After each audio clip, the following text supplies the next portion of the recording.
धूसर धुरी भरे तन आए धूसर धुरी भरे तन आए धूसर धुरी भरे तन आए धूसर धुरी भरे तन आए। तनु तनु माने शरीर, तनु शब्द का अर्थ है शरीर। राम जी छोटे थे, सारा शरीर में धूली लगा हुआ है। भूपति बिहासी गोद बैठाए भूपति बिहासी गोद बैठाए। भूपति, भूपति माने राजा दशरथ प्रसन्न होकर के राम लाला को गोदी में बैठाते। भूपति बिहासी गोद बैठाए भूपति बिहासी गोद बैठाए। श्री राम जय राम जय जय मेरा श्री राम जय राम जय जय राम। श्री राम जय राम जय जय मेरा श्री राम जय राम जय जय राम। सब गाइए, दोनों हाथ उठा कर ही गाइए।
परिवार में छोटा बच्चा को पहले भोजन देना चाहिए और बूढ़े व्यक्ति को। बच्चों को वृद्ध अच्छे लगते हैं और वृद्ध को बच्चे भी अच्छे लगते हैं। भोजन करत बोलो जब राजा भोजन करत बोलो जब राजा नहीं आवत तजी बाल समाजा नहीं आवत तजी बाल समाजा। कौशल्या जब बोलन जाई, कौशल्या जब बोलन जाई, ठुमक ठुमक प्रभु चलही पराई, ठुमक ठुमक प्रभु चलई पराई। राधे राधे गोविंद गोविंद राधे, राधे राधे गोविंद गोविंद राधे।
जब भगवान 3 महीने के हो गए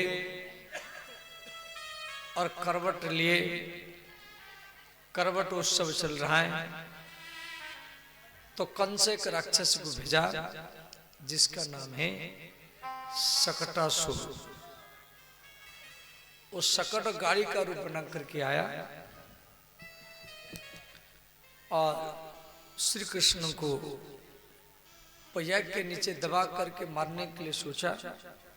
भगवान एक लात मारे, वो गाड़ी पलट गया, उसका भी राम नाम सत्य हुआ।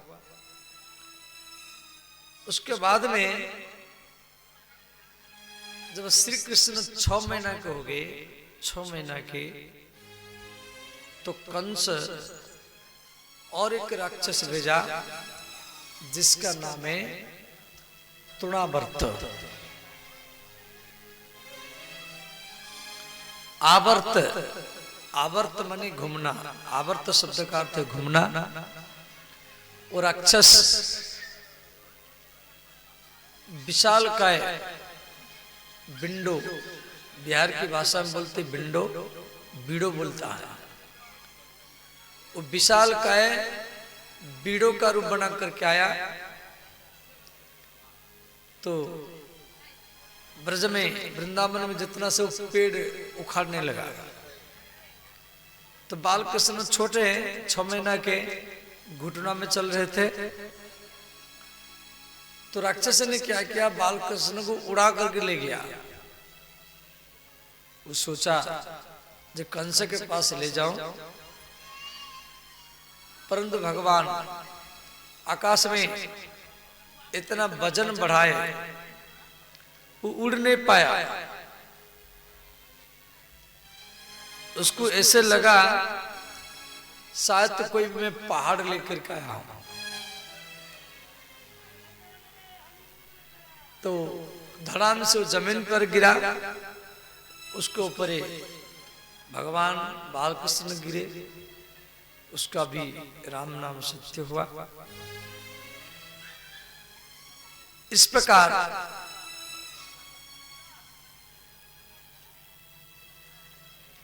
श्री कृष्ण ब्रज में जितना भी राक्षसों को मारे हैं वो बिना अस्त्र के ही मारेंगे। कृष्ण ब्रज में वृंदावन में कभी भी कोई अस्त्र नहीं उठाए, ना धनुष, ना तलवार, ना चक्र, ना भाला, ना त्रिशूल, कोई भी अस्त्र नहीं उठाया।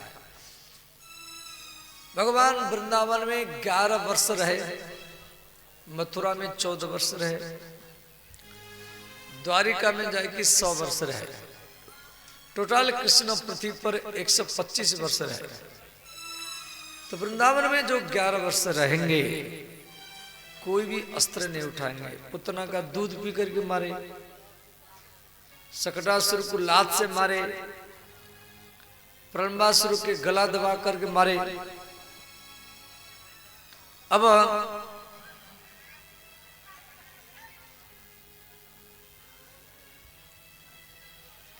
श्री यशोदा मैया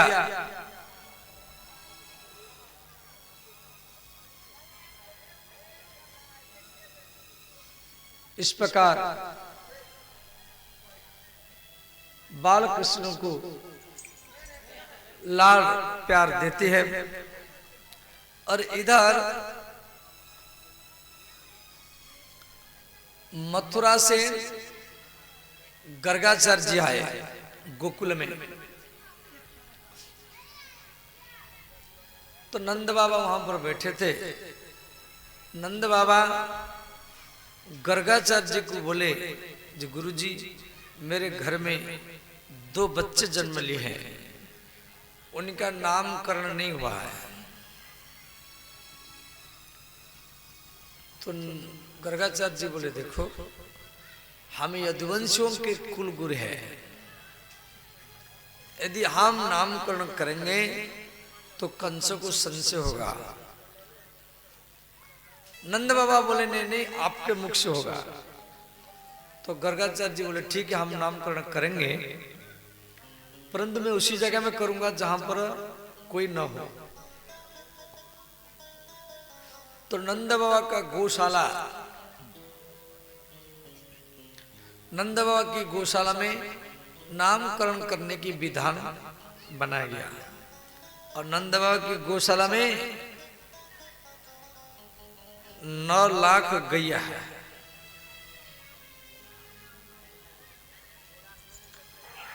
वृंदावन में जितना भी आश्रम है सब आश्रम में गैया है। 1, 2, 10, 20, 50, 100, 1000, 5000, 10,000, 50,000, 60,000 तक गैया है। वृंदावन में माता गौशाला है जिसमें 60,000 गैया है। और मध्य प्रदेश में ये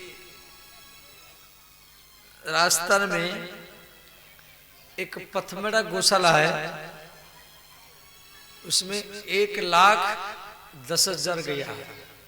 1,10,000 गैया अभी है। ये भारत का सबसे बड़ा गौशाला है। एक संत उसको चला रहे हैं।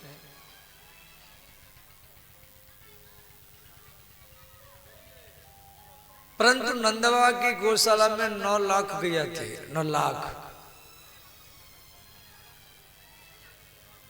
आपके बिहार में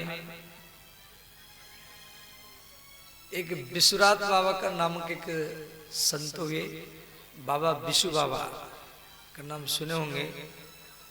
चौसा में उनका मंदिर है। चौसा में 85 में लौआ लगाम के पास विशु बाबा का कई जगह में मंदिर है। विशु बाबा है तो भागलपुर के, उनकी जन्म चरित्र में दिया गया है। सबौर उनका जन्मभूमि है। और ये कई लाख गैया रखते थे, नेपाल तक गैया चराते थे। गौ माता की सुरक्षा के लिए सिंह के साथ, बाघ के साथ भी लड़ते थे। और गौ माता जब विशु बाबा चौसा में लौआ लगाम के पास वो शरीर त्याग किए, जब उनका मृत्यु हुआ तो सारा गौ माता रोने लगे। और इतना रोने लगी,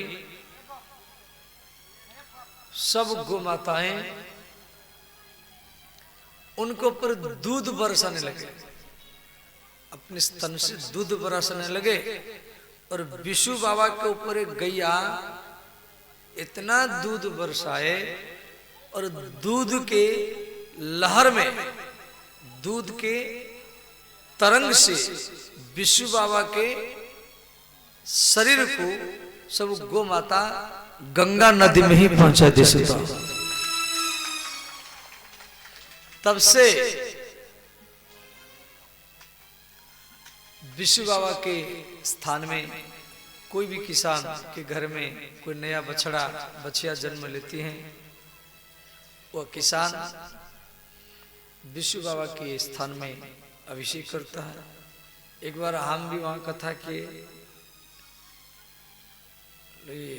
कदुआ में, चौसा में, अगल बगल में कई कथा हो गई। अब हर रोज खीर बनता था, पूरा पंडाल में डेली खीर बट रहा है। हम सोचे भाई इतना इन लोग को कहाँ से दूध लाते हैं और ये बांटते हैं। तो हम बोले भैया ये दूध कहाँ से लाते हैं आप? हर रोज खीर का भंडार चल रहा है पंडाल में। वो बोले बाबा यहाँ से वो खीर दूध चढ़ाते हैं और हम वहाँ से ले आते हैं, फ्री में मिल जाता है यहाँ, और दूध का खीर का भंडार चल रहा है। तो फिर हम देखने के लिए गए, हमको भी अच्छा लगा। अब तो विशाल मंदिर बन गया है, पहले तो इतना मंदिर नहीं था और बहुत सुंदर मंदिर बना है। आप भी कभी दर्शन करना। तो जो गौ सेवा करता है उसका इतिहास होना चाहिए। गौ सेवा करने वाला का इतिहास ग्रंथ में, पुराण में होना चाहिए। विशु बाबा के कई मंदिर है, एक जगह नहीं, और भी कई जगह में। नेपाल तरफ कथा किया तो उधर भी है। यहाँ थोड़ा बड़ा मंदिर बना है और सब जगह छोटा छोटा मंदिर है। और तो भगवान कृष्ण को गैया प्रिय थे, विशु बाबा की भी, विशु बाबा को भी गैया प्रिय थे। श्री नंद बाबा की गौशाला में भगवान का नामकरण करने का विधान किया गया। तो वहां पर गर्गाचार्य जी बैठे हैं। तो नंद महल से यशोदा और रोहिणी अपने अपने पुत्र को लेकर के आए। रास्ता में अदल बदल कर दिए। रोहिणी के पुत्र को जशोदा, जशोदा के पुत्र को रोहिणी। अब जशोदा गर्गाचार्य जी के पास आकर के बोली, गुरुजी ये मेरा पुत्र है, इसका नामकरण कीजिए। तो गर्गाचार्य जी बोले, जशोदा सावधान, ये आपका पुत्र नहीं है। आप रास्ता में अदल बदल क्या है? अयम ही रोहिणी पुत्र रमयन श्रुदय गुणे आख्यास्यते राम इति बलाधिक्यात् बलम विदुः। ये श्लोक का अर्थ है, गर्गाचार्य जी बोले यशोदे अयम ही रोहिणी पुत्रो, ये रोहिणी का पुत्र है। अब रास्ता में अदल बदल किया है, मुझे परीक्षा कर रहे हैं। इनके अंदर बहुत बल है और ये सबके हृदय में रमण करेंगे। इनका नाम होगा राम, बल होने के कारण नाम होगा बल। दोनों नाम को जोड़ करके इनका नाम होगा बलराम। बोले श्री बलराम भगवान की जय। किसान लोग जो खेती जोतते हैं हल में, इनका मुख्य अस्त्र रहेगा किसानों की हल। इसलिए इनका एक दूसरा नाम होगा हलधर। हल समझ जाते ना, हल। और इनको पहले संकर्षण किया गया था, ये देवकी की गर्भ में 7 महीना रहा है और 3 महीना रोहिणी के गर्भ में रहा है।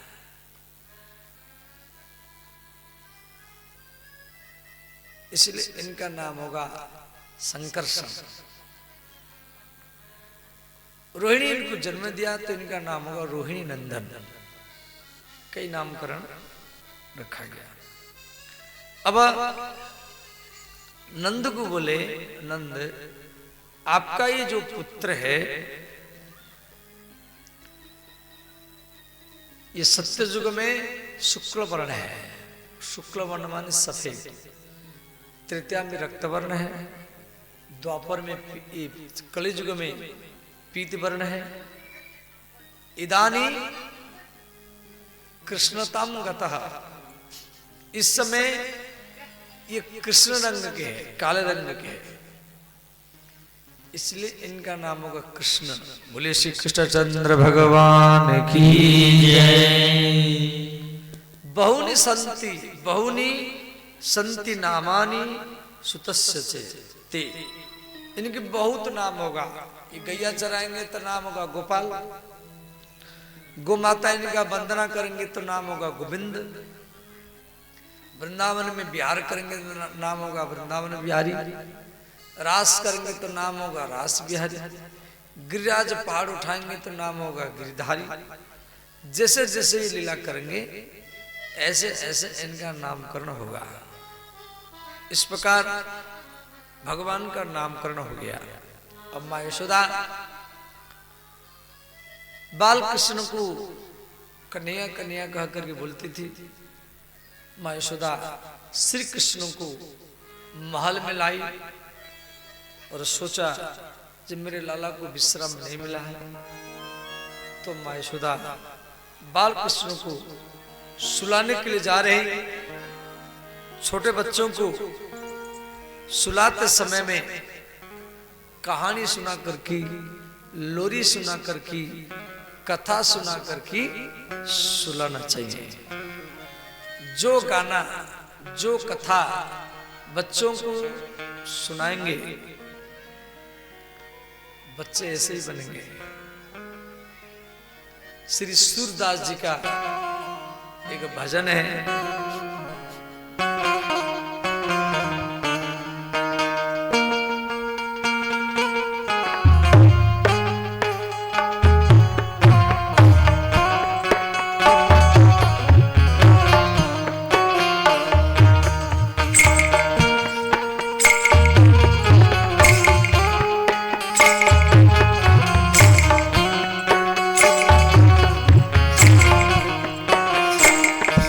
सुजा सुजा सुजा सुजा सुजा सुजा सुजा सुजा सुजा सुजा सुजा सुजा सुजा सुजा सुजा सुजा